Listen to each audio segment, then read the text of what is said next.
आठ महीने का जो नवरात्र आता है, जो आज से प्रारंभ हुआ है, 9 दिन तक,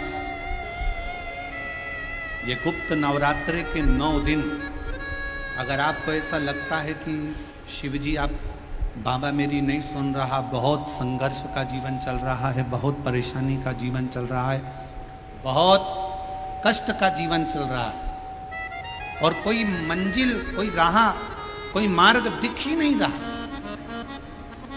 तुम्हारा कैसा भी दुख है, इससे 9 दिन तक का एक नियम ले लो गुप्त नवरात्रे में कि मुझे शिवजी के मंदिर में अशोक सुंदरी वाली जगह पर एक बेलपत्र माँ हेमवती माता के नाम से, कौन सी माता? हेमवती, माँ हेमवती के नाम से एक बेलपत्र अशोक सुंदरी वाली जगह पर समर्पित करूंगी। 9 दिन का एक नियम धारण करो और 12वें या 15वें दिन आप देखिए आपका जो दुख है मेरा बाबा उसको काट कर ही रहे। गुप्त नवरात्रे जो आज से प्रारंभ हुए हैं, गुप्त नवरात्रे जो आषाढ़ महीने का ये गुप्त नवरात्रा है, इस नवरात्रे में हेमवती माता का स्मरण करना, एक बेलपत्र का पूजन करना या एक बेलपत्र के वृक्ष के नीचे आप 9 दिन तक भी, अगर मंदिर तक भी नहीं जा सकते, मंदिर में आप बेलपत्र रखने नहीं जा सकते, तो आपके घर के आंगन में, द्वारे पर, बगीचे में, आपके घर के पास अगर कोई बेलपत्र का पौधा है, वृक्ष है, उस बेलपत्र के वृक्ष के सामने एक बेलपत्र का पत्ता रखकर भी अगर आप उस पर जल चढ़ा रहे हैं या पूजन कर रहे हैं हेमवती माता के नाम से, तो उसका फल आपको मिलेगा। और मान लो बेलपत्र का वृक्ष भी नहीं है, हम मंदिर भी नहीं जा सकते, हम कहीं नहीं जा सकते, घर से बाहर कैसे निकलें, पानी तेज है, जलवृष्टि हो रही है, बहुत सा पानी है, तो क्या करें?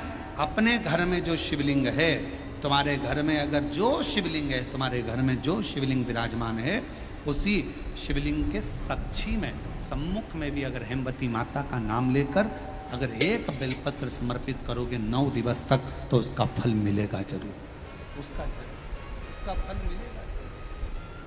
फिर से बोलो, कौन माता? हेमवती। कौन है ये? शिव महापुराण की कथा कहती है, जब माता पार्वती जी हिमालय राज के घर में प्रकटी और हिमालयों की कंदरा में बैठकर मां पार्वती जी तप साधना में लीन हुई, जितनी परीक्षा भगवान शंकर ले सकते थे, शिवजी ने सारी परीक्षा ली।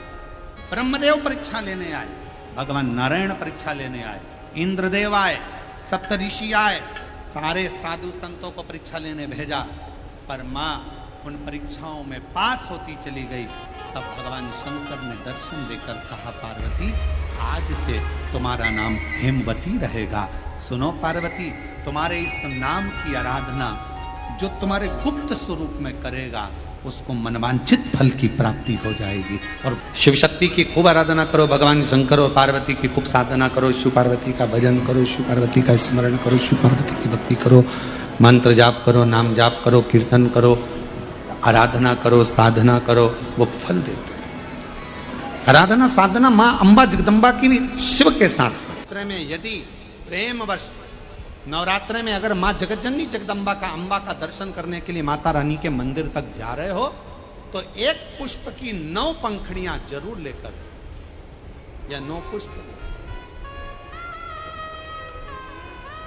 और वो भी नहीं कर सकते, अपने घर में माँ जगत जननी को 9 चावल के दाने लाल चंदन में कर अर्पित करो, माँ को रिझाओ, देवी को रिझाओ।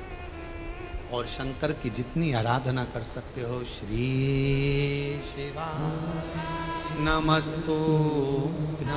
जैसे माताएं कहती हैं, हम नवरात्र में माता जी का व्रत रख रहे हैं, हम नवरात्र में ये उपासना कर रहे हैं, हम नवरात्र में माता की ज्योत खड़ी कर रहे हैं, हम नवरात्र में माता का अनुष्ठान। बिल्कुल करो, अनुष्ठान करना जरूरी है। आप व्रत करती हो जरूर करो, आप साधना करती हो, आपके घर में जैसा होता है वैसा करो, आपके घर में जो होता है वो करो। पर साथ में नवरात्र में यदि प्रेमवश, नवरात्र में अगर माँ जगतजननी जगदम्बा का, अम्बा का दर्शन करने के लिए माता रानी के मंदिर तक जा रहे हो, तो एक पुष्प की 9 पंखुड़ियां जरूर लेकर जाओ, या 9 पुष्प। और वो भी नहीं कर सकते, अपने घर में माँ जगत जननी को 9 चावल के दाने लाल चंदन में कर कर अर्पित करो। माँ को रिझाओ, देवी को रिझाओ और शंकर की जितनी आराधना कर सकते हो। श्री शिवा नमस्तुभ्यं। इसके ऊपर जब जब श्रीफल रखाता है, नारियल रखाता है, तो उस पर 5 बार 7 बार मोली नहीं लपेटी जाएगी, तो 9 ही बार लपेटी जाएगी। 5 या 7 बार लपेटते हैं तो कहते हैं कि लक्ष्मी की छिन्नता होती। जिसके यहाँ दिया अखंड जलाया जाता है, अगर वो दिए की लो, दिए की बाती अगर दक्षिण दिशा की होती है तो उसके घर में साल भर में एक घात जरूर होती है। जो दिया अखंड जलता है उसकी बाती का मुख दक्षिण का नहीं होना चाहिए। अगर आपने देवी भागवत का स्मरण कराओ, देवी भागवत को अगर सुना हो, तो देवी भागवत में स्पष्ट किया गया कि पूर्व की ओर मुख करा हुआ दिया, अर्थात पूर्व की ओर ज्योत जो जलाई जाती है वो संपदा की वृद्धि करती है। पश्चिम की ओर मुख कर जो ज्योत लगाई जाती है महाराज, वो बेबहू को देती है। और उत्तर की ओर जो मुख कर ज्योत जलाई जाती है, उत्तर की ओर जो ज्योत का मुख रहता है वो आयु की वृद्धि करती है। तो कुमार के नवरात्रे हो, हर नवरात्रे में आप एक विशेष ध्यान रखें, प्रत्येक नवरात्रे में, कि हमें शंकर भगवान की शिवलिंग की पूजन करनी। और एक और बात समझ लें, 2 शिवलिंग का निर्माण नहीं भी कर सकते हैं तो एक शिवलिंग का निर्माण करें और उस शिवलिंग के पास में ही एक छोटा सा मिट्टी का ढेला रखकर मां जगत जननी जगदम्बा का भी पूजन कर सकते। आपको नहीं बनाना 2 शिवलिंग, तो एक शिवलिंग, एक मिट्टी का थोड़ा सा। ऐसा नहीं है कि मेरी माता दुर्गा भवानी पिंडी के रूप में नहीं पूजाती हैं। अगर मेरी माता पिंडी के रूप में नहीं पूजाती तो वैष्णो देवी में 3 पिंडियां विराजमान नहीं हो पाती। शंकर की आराधना करने से नवरात्र में शक्ति का बल बढ़ता।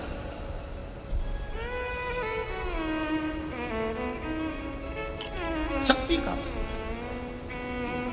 क्यों गुरुजी नवरात्र में शंकर जी की आराधना क्यों करना चाहिए? हमने कहा अगर माता रानी से जो मांगना है तुम्हें, अगर तुमने नवरात्रे में शिव जी की आराधना करिए, शंकर की कथा सुनिए, शंकर की आराधना करिए, शिव स्तुति करिए, शंकर को 1 लोटा जल चढ़ाया, मां आद्य शक्ति तुम्हारे पर कृपा करेगी। क्यों? क्योंकि जिस स्थान पर शिवलिंग रखा होता है और जो हस्त कमल है वो मां पार्वती जगत जननी दुर्गा भवानी है। जब हम जल चढ़ाते हैं मां आद्य शक्ति अम्बा जगदम्बा 64 योगिनियों पर वो जल चढ़ जाता है और जगत जननी नवरात्र में प्रसन्न हो जाती है। वो जल की इतनी महत्वता है। आद्य शक्ति को प्रसन्न करना है, नवरात्र में शिव जी को जल चढ़ाओ।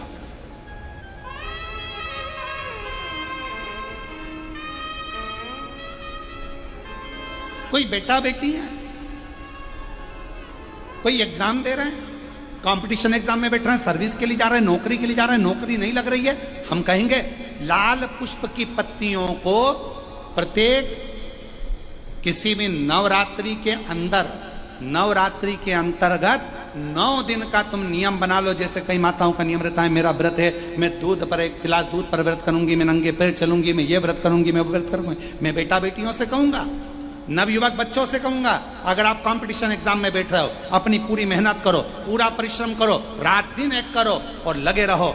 और 9 दिन तक नवरात्रि में 9 लाल फूल की 9 पंखड़ियां या 9 कोई भी चावल लाल कलर में कर कर, कुंकू में कर कर, अगर माँ जगत जननी के मंदिर में नहीं जा सकते, माँ भीड़ रहे, तो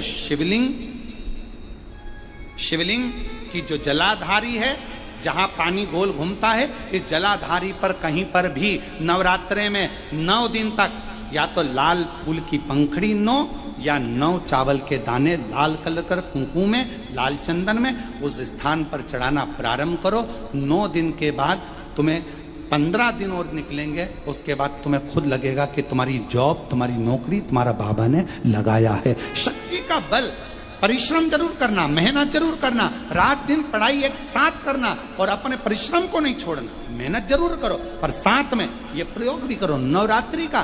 देखो शिव और शक्ति का बल तुम्हें प्रसन्नता देता है कि नहीं देता। शिव शक्ति का बल हमें प्रसन्नता देता है कि नहीं?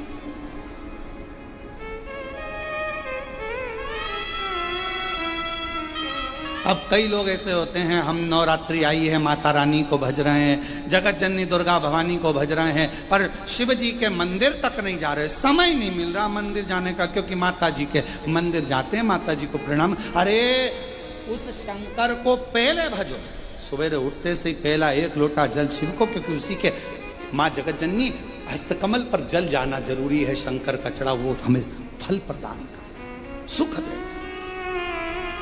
आनंद का दे। हम देवी भागवत पढ़ें और देवी भागवत का स्मरण करें या शिव महापुराण की कथा का स्मरण करें तो केवल माँ पार्वती का नाम, गौरी शंकर, गौरा पार्वती, भगवान देवाधिदेव महादेव के साथ जब हम माँ पार्वती के नाम का उच्चारण करते हैं, केवल माँ पार्वती के नाम का उच्चारण, तो आप महसूस करेंगे कि आपके अंदर एक अलग से ऊर्जा, एक अलग से बल आपके शरीर में आ रहा है। मेरे देवाधिदेव महादेव के पूरे शरीर में, अगर भगवान शंकर के पूरे शरीर में यह पूरा विश्व समाया हुआ है, जलचर, थलचर, वायुचर सब शिव के शरीर में है, तो मेरी जगत जननी पार्वती मैया का केवल नाम उच्चारण, उस शरीर में जितना विश्व समाया है सबका भरण पोषण करने का बल मेरी माँ जगत जननी जगदम्बा पार्वती जी रखती है। पार्वती का